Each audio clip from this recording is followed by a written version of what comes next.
Good afternoon, students. Today we will discuss a new chapter, data handling. Okay, we will discuss a new chapter, data handling. Bar graph is in your syllabus.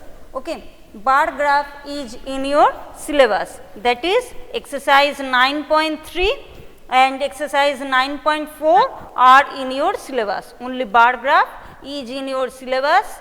That is exercise 9.3 and exercise 9.4 are in your syllabus. Now, we will know what is bar graph.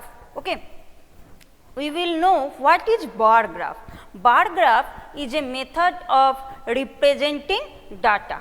Bar graph is a method of representing data. Bars of uniform width can be drawn horizontally or vertically. Bars of uniform width can be drawn vertically or horizontally with the equal spacing between them, and then the length of each bar represents the given number. Such method of representing data is called a bar diagram or a bar graph. Again I repeat the definition.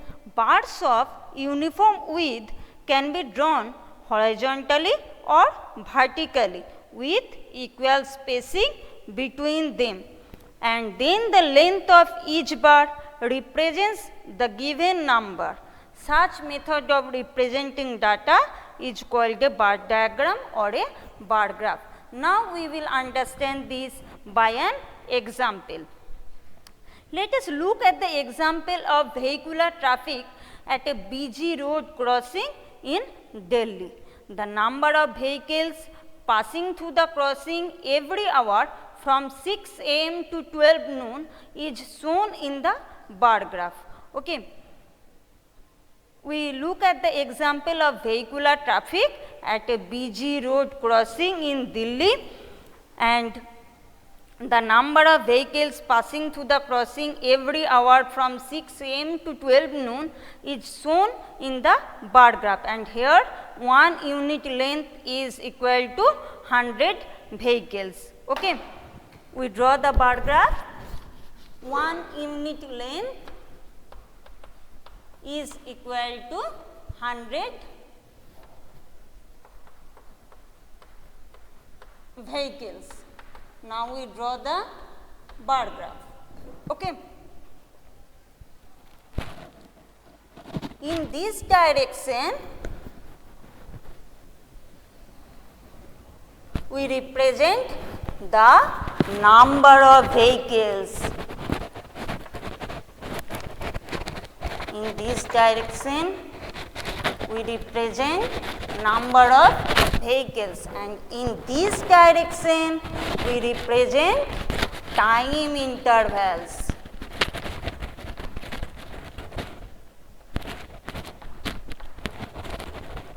Clear?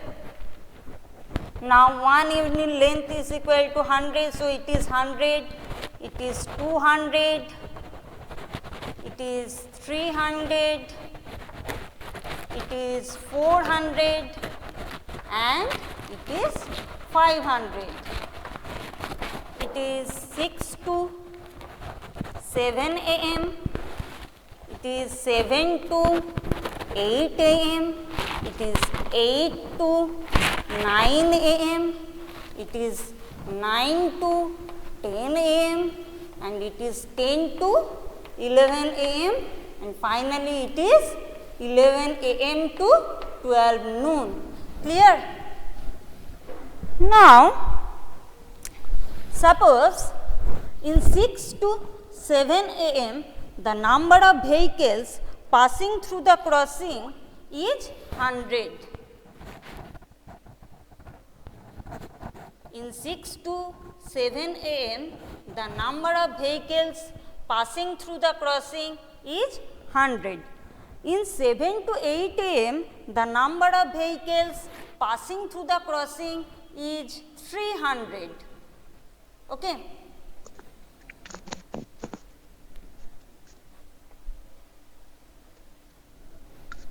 In 8 to 9 am, the number of vehicles passing through the crossing is 200.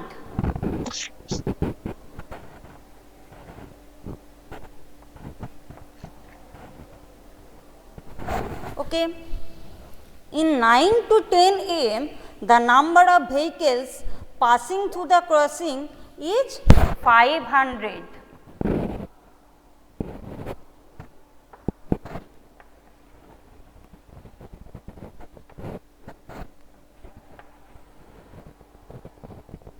In 10 to 11 am, the number of vehicles passing through the crossing is 400.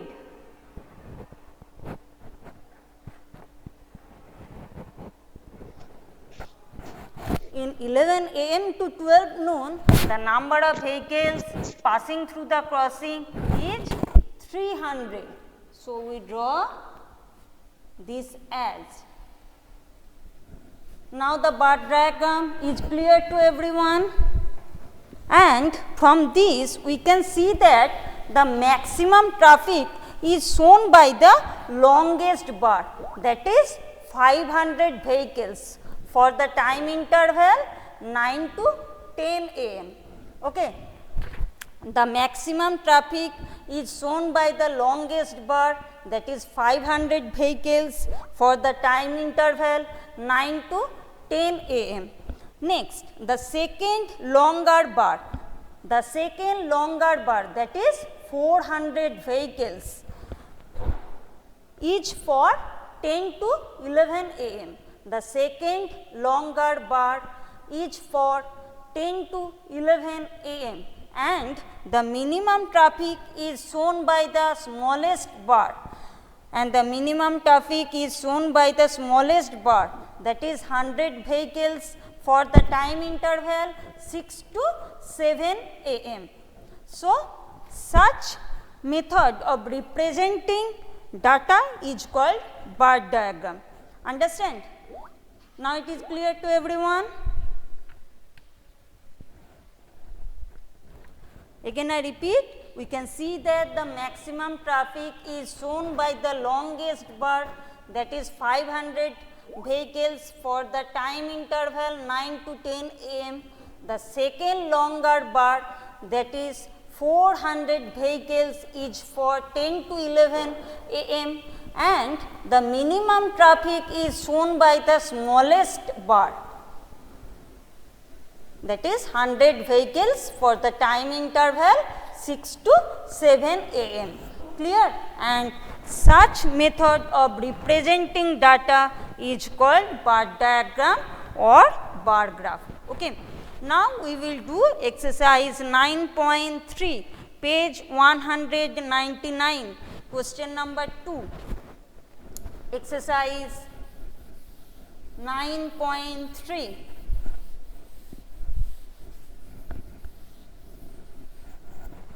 Exercise 9.3, page 199, question number 2.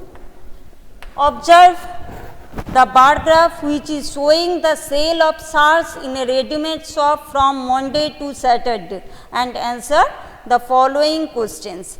Students, carefully see the bar graph and answer the following questions. First, question number 2a, what information does the above bar graph give? You see the bar graph in your book and answer the questions. Students, carefully see the bar graph and answer the questions. First, question number 2a, here the bar graph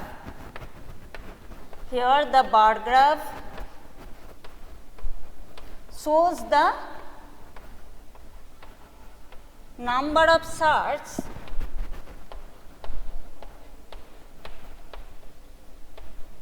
sold from Monday to Saturday, isn't it?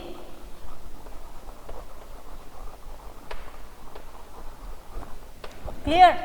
Here the bar graph shows the number of shirts sold from Monday to Saturday. Next, question number 2b.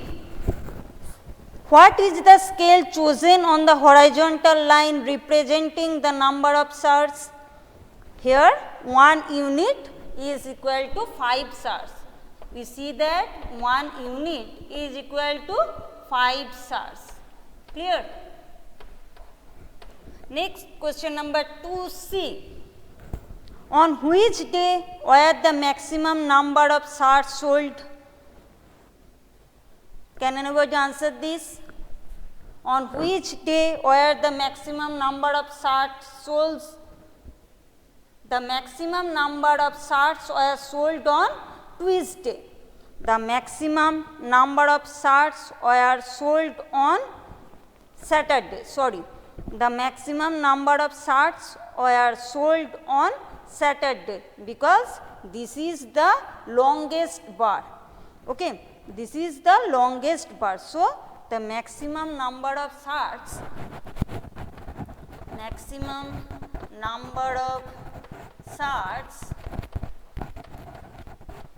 were sold on Saturday.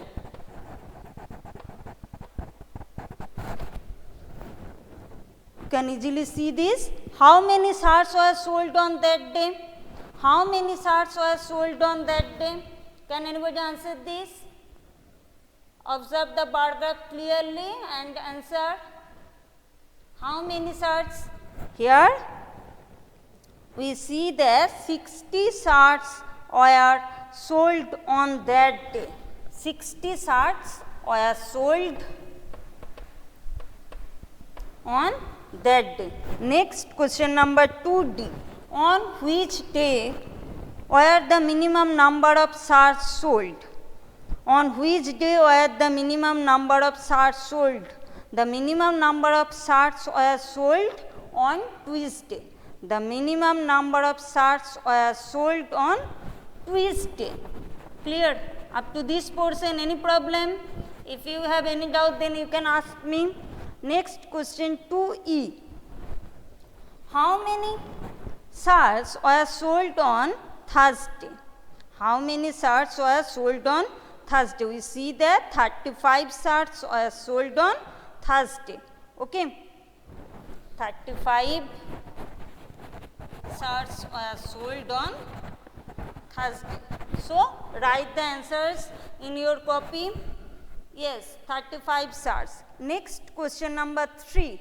Observe the bar graph which shows the marks obtained by Aziz in half yearly examination in different subjects. Okay. Question number 3. Please write the answers in your copy. Okay. Now it is clear to everyone, students.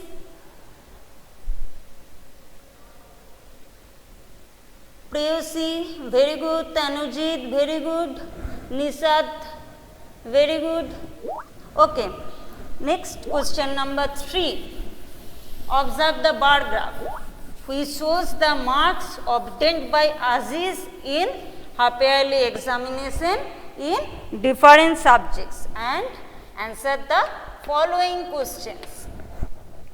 What information does the bar graph give? Can anybody answer this? The bar graph shows the marks obtained by Aziz in different subjects. Nisad has already answered. The bar graph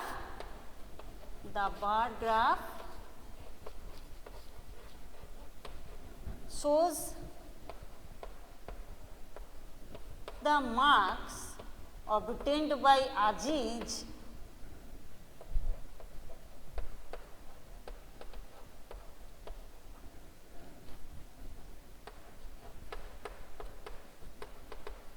in half yearly examination in different subjects. Okay. Next, question 3b. Write the answers in your copy. Name the subject in which Aziz scored maximum marks. Ajit scored maximum marks in Hindi because the maximum marks is shown by the longest bar, and that is for Hindi. Maximum marks is shown by the longest bar, and that is for Hindi. So, in Hindi, Ajit scored maximum marks. In Hindi, Ajit scored maximum marks. Next question 3C. Name the subject in which he has scored minimum marks. Yes, social studies, because it is the smallest bar. Because the minimum marks is shown by the smallest bar, and it is for social studies. So, in social studies, he has scored minimum marks. In social studies.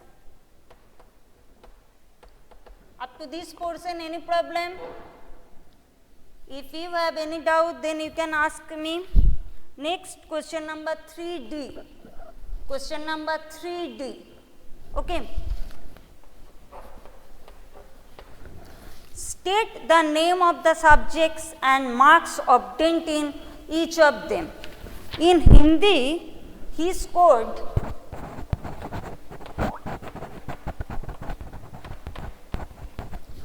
80 marks. You can easily see this.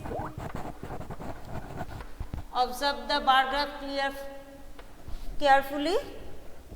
In Hindi, he scored 80 marks. In English, he scored 60 marks, isn't it? In English, he scored 60 marks. In math, can anybody answer this? In math, he scored, yes, 70 marks. Very good. Nishad has answered. In science, he scored, in science, he scored 50 marks, and in social studies,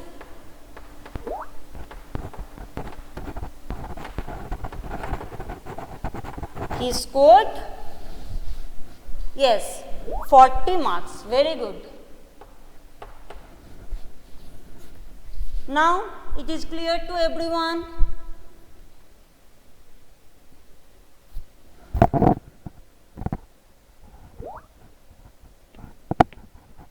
Okay. Then write the answers in your copy. In the next class, we will discuss exercise 9.4, and it is the last exercise of your syllabus. Okay. It is the last exercise of your syllabus. We will discuss exercise 9.4. Okay.